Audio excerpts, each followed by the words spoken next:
Hi, friends. How are you? It has been a while. I'm just pulling something up. I should have done it before I went live, but here we are in my living room. You can see the flickering of the fire in the TV. I don't want to go out to the studio today. It's chilly. It's like minus 23 where I live. So we're not doing that.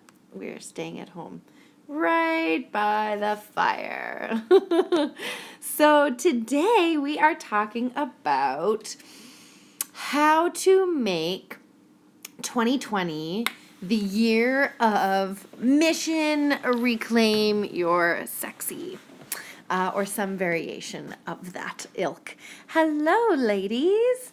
And the reason I did this, obviously it's the new year, but I actually was watching the fireworks on New Year's Eve, and I was trying to do a bit of a reflection on the last year, and I've been feeling really uninspired about that. I don't know why. I've got this block around thinking through my last year.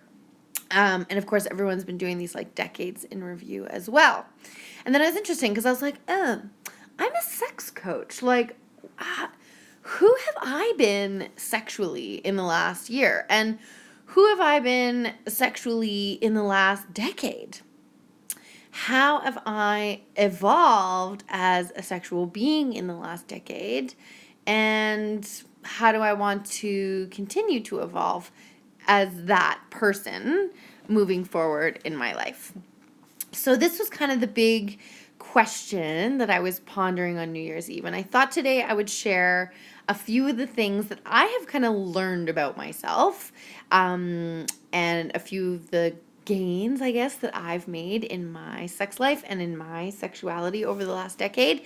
And to share some tips, I guess, on sort of how to move forward with thinking about what 2020 or the next 10 years, oh my God, till 2030 could hold in store for our sex lives. And if you have any questions or insights, definitely hop on. Let me know what you think. The reason I titled this sort of Mission Reclaim Your Sexy is because it's often, that's when people call me, they're like, yeah, it's time. I've been ignoring this for a while. Things with my partner were good at the beginning and we've hit kind of a slow patch, or we had a baby and we've kind of been ignoring it, and now it's time to put it back on the table as a priority. So people sort of get to this point where things are feeling lackluster, things are feeling mediocre, things are not feeling super sparky, they're not feeling very connected, they're not getting a lot of pleasure out of the sex that they are having, or they're just super not in the mood, and they know that it's starting to have an impact on their relationship.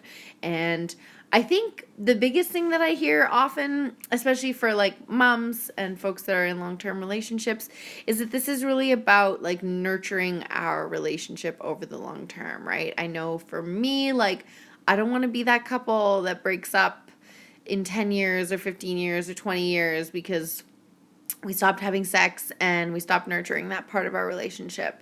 And I don't really want to be that couple that's arguing and tense and disconnected because we're not being intimate and vulnerable with one another. But I also don't want to be that woman who's totally cut off from this really important part of myself.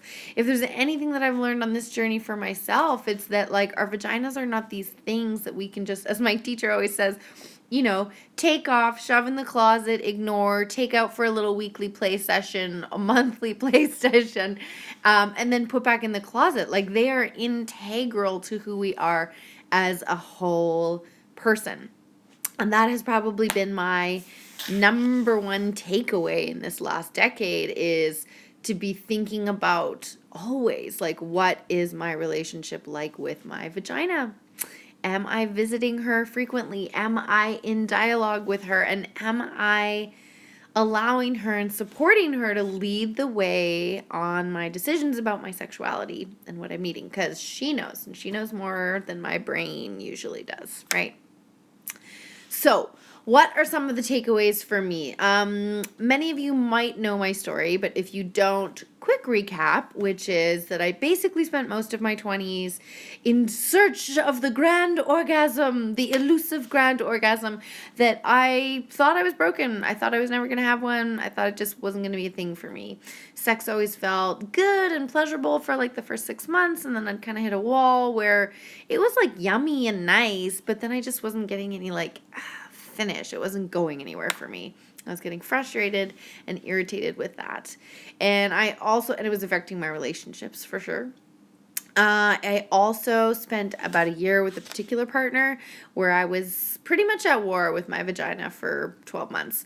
We were constantly at the gynos. I constantly had UTIs. I constantly had bacterial vaginosis infections. I was going to the doctor and being like, this is not normal. And they were like, you're not testing positive for anything. And I was like, well, what is going on? And I thought for a while I had vulvodynia, which is basically like what do I want to say? It's a diagnosis where essentially you experience extreme burning pain every time you have sex because your muscles contract and make things tense and tight. So things were not well in vagina land for a large part of my 20s, and I spent a lot of time searching in all the wrong bedrooms for love. Because I was confusing myself between what I was looking for. So I spent a lot of time mad at my vagina, mad at my body, complaining about what was happening. Everyone knew what was going on with me. We talked about it all the time. Everyone was asking me constantly, like, had I found the big O? But I wasn't actually doing anything about it. So I was talking a lot about it, and I was thinking a lot about it, but I wasn't doing much. I read a few books, one or two, didn't find a lot of luck with them. With one particular partner, and this is probably what really kickstarted the process for me, we had a really intense moment where I was right at a peak of orgasm, and my body, like, basically had a panic attack, and I, like, quite violently, like, shoved him off me, even though he was the most, like, loving, sweet guy ever. And he was just like, okay, so we have to deal with this, because, like, that made me feel really awful. And I was like, yep, I totally get it. So I called the only sex therapist in town, and she was like, oh, my dear, you can sit on my couch and talk to me for $150 an hour, and you can tell me about the different shames and experiences that you've had. But it sounds to me like you just literally do not know how to have an orgasm, because that's the thing. Like, you have to actually learn how to have them, and learn how to be good at having them, and learn how to have different kinds. So I read a book called For Yourself. I can't remember the author. And it was a total game changer for me, and the start of the very slow process of me starting to actually consciously, intentionally put a focus on my sexuality and my sex life, right? So what have I learned in the last decade? I have learned how to have an orgasm. Yay! I wish I could put like a little fireworks emoji. I have learned what an orgasm feels like in my body, and I have become very acquainted with my vulva and how to get myself there. I still struggle with doing that with a partner, which is kind of always the next level in all the situations that I want. But getting there by myself is no longer an issue. And that's partially because I learned how to get really comfortable masturbating. I was very late coming to masturbation, like didn't really do it much in high school. So I've gotten very comfortable with my body, with my vulva, how she works, all that fun stuff. I am also, as a result of the trainings that I've done and the coaching and the reading and everything, 1,001% better at asking for what I want, setting the stage so that it's going to be successful for me. I need music. I need the right kind of music. I need lighting. I need low lighting. And sometimes I need certain positions. Sometimes I need my partner to stop doing one thing and start doing another thing. And instead of being locked in my body, I can actually really confidently, without feeling any guilt or shame or like I'm going to make him feel bad, just say, hey, I need this right now. And then we change it up and we're all good. So those are just a few of the things that I have learned. It is an ongoing journey, and let me tell you, parenthood has taken me on a hard left drive through an entirely different process in this. I myself am definitely not initiating a lot these days. My libido sort of could care less unless I invite her to the party, which I'm very good at doing when I want to. Fatigue, stress, all those fun things are incorporated in my sex life now.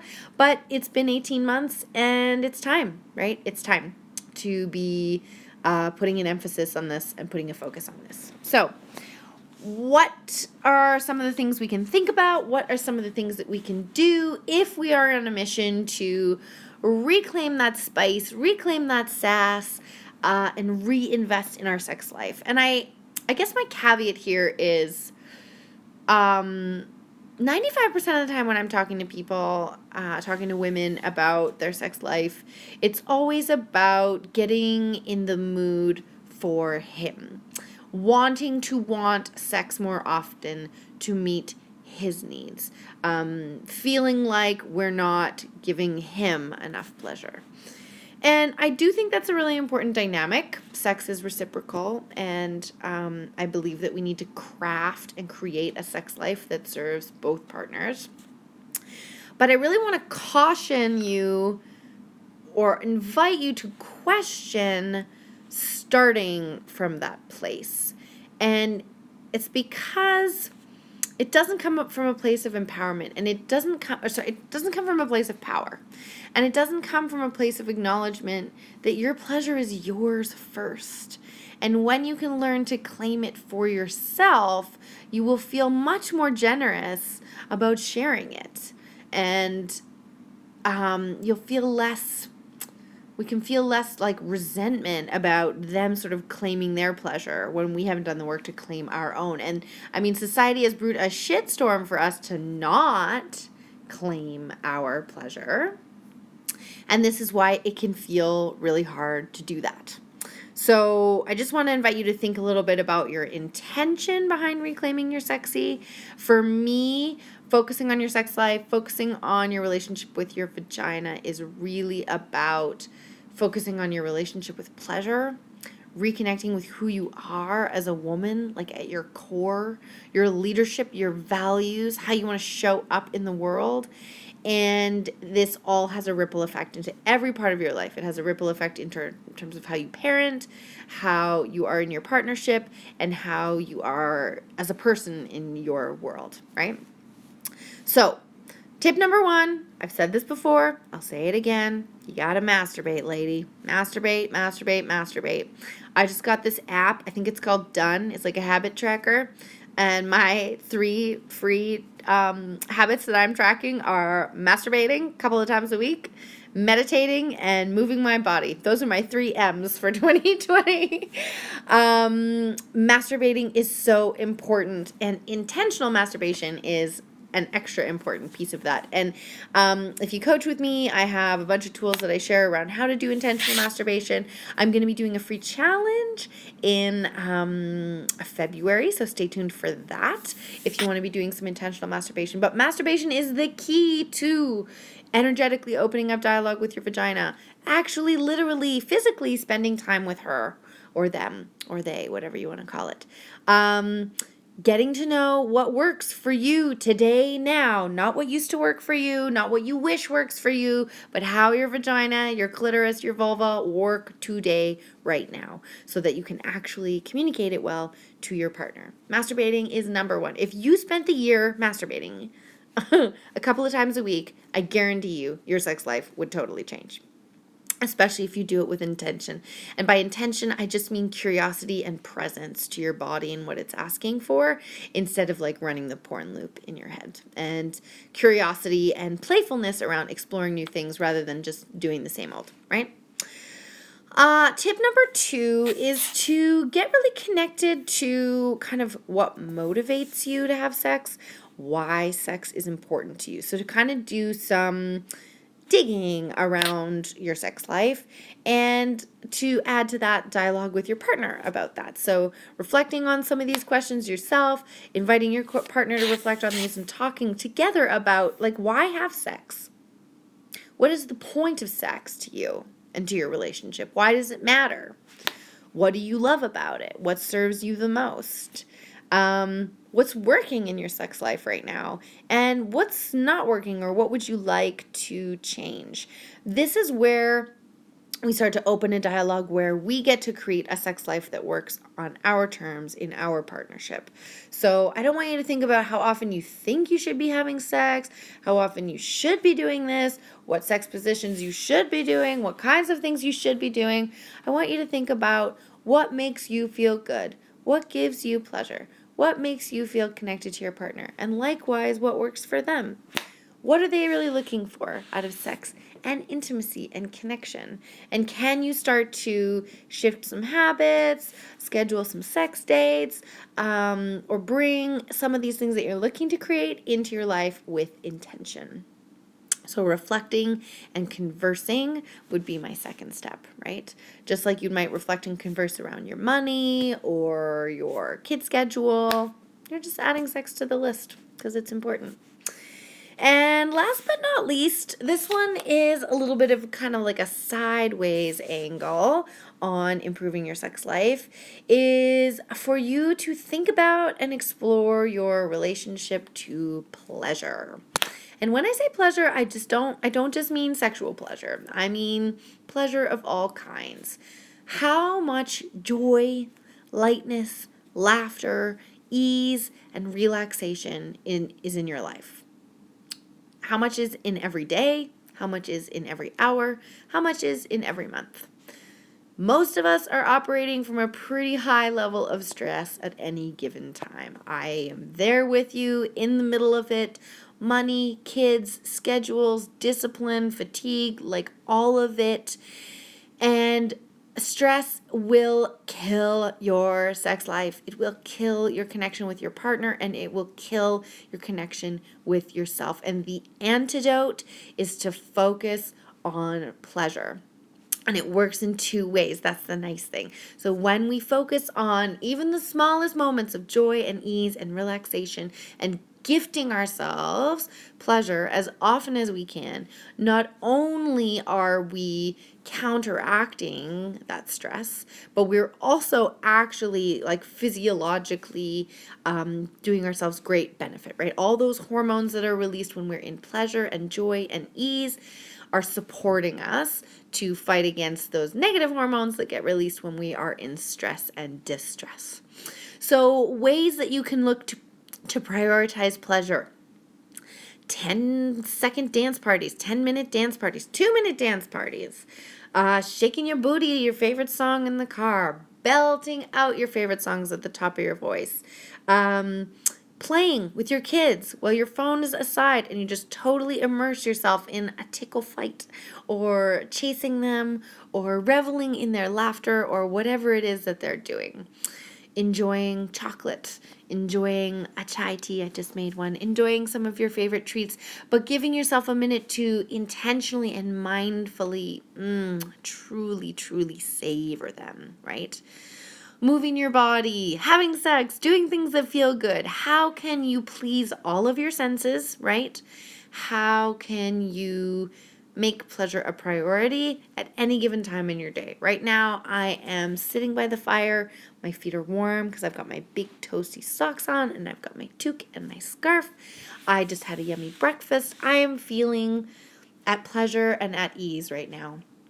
And when we walk through our days, we can ask ourselves at any given moment, where am I on a scale of 1 to 10, from 0 pleasure to 10 being max pleasure? And is there anything I could do right in this moment to move myself up a notch? When we focus on prioritizing pleasure, we make it a more natural go-to. That means that it's easier in our day-to-day. When we're feeling light and fun and airy and connected with our partner and spouse, we are more likely to be in the mood, more likely to go for it, more likely to make an invitation to have sex. And it's way easier to relax into sex when we are starting from that state rather than starting from a state of high stress.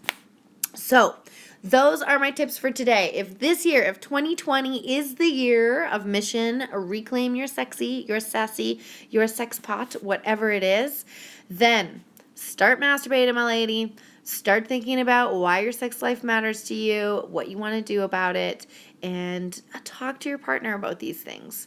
And make pleasure a priority in your life. Pleasure, fun, relaxation, and ease. These things in the smallest of doses will feed you and bring you back alive. If you are wanting to work more one-on-one on these things, I would be so honored to help you this year to get through reclaiming your sexy. It'd be so fascinating to see what could happen for you by the end of the year if we were to work together. I basically help you with practical tools for intentional masturbation, bringing pleasure into your life, opening up conversation and dialogue with your partner, and really exploring what's holding you back. Sure, you can do a lot of this stuff on your own, but sometimes it takes a little bit of support, a little bit of holding space, and a little bit of somebody holding you accountable. Yes, I do email my clients to see if they've actually held their masturbation dates or not.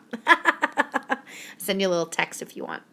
So I am here to hold you accountable. I'm here to cheerlead you on.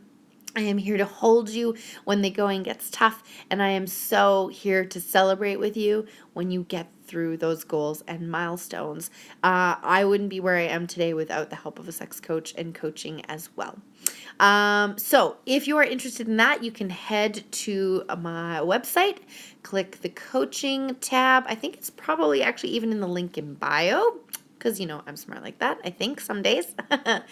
And if you're interested in sort of starting that conversation with your partner, but you're not sure about the questions to reflect on or kind of how to have that conversation safely, then just send me a DM. I've got a video for you and a bit of a worksheet that I can pass along.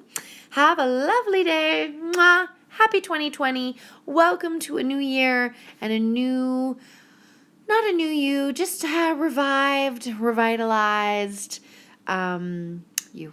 We're all in this together. Talk to you soon. Bye.